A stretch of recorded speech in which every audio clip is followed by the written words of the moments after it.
Bless the Lord, O my soul, bless it. Hi, thanks for tuning in to Spiritual Warfare series for Christians. As always, let me start the video by saying thank you so much for taking the time to be here with us, and hopefully you will be edified with what we've put together here for you. As you know, I love sharing stuff from Father Gabriele Amorth, and so for this video, the very first exorcism performed by one of the most famous exorcists in the last 100 years. His very first solo exorcism in 1997 was an experience Father Gabriele Amorth often talked about during interviews and wrote in his books because he immediately clashed with Lucifer himself.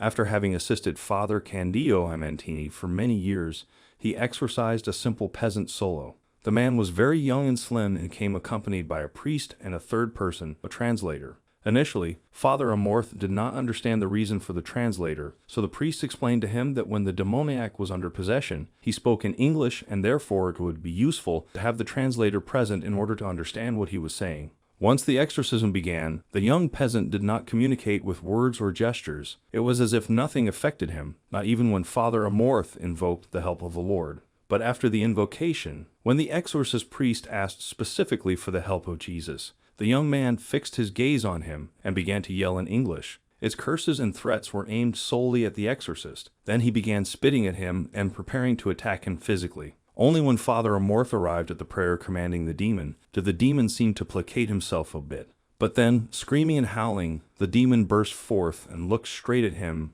drooling saliva from the young man's mouth. Father Amorth at that point continued with the rite of liberation, asking and ordering the demon to tell him his name and reveal who he was. And because this was his first exorcism, Father Amorth did not expect to receive such a terrifying response. "I am Lucifer." And so with great stupor, Father Amorth discovered that who he had in front of him in those moments was Lucifer in person.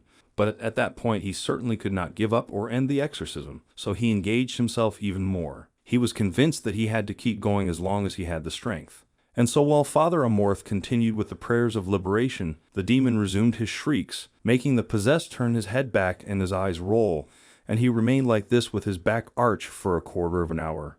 Changes also occurred in the environment. All of a sudden, the room became extremely cold and ice crystals formed on the windows and the walls. Father Amorth, refusing to give up, ordered Lucifer to abandon the peasant. But almost in response, the young man's body stiffened so much that he became hard and at a certain point began to levitate, and for several minutes he remained hovering 3 feet in the air.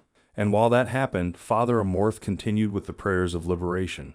Then at a certain point, the possessed fell down onto a chair, and a little before disappearing, Lucifer announced the day and the exact hour that he would leave the body of the peasant. Father Amorth continued to exorcise the young man each week until the fatal day arrived.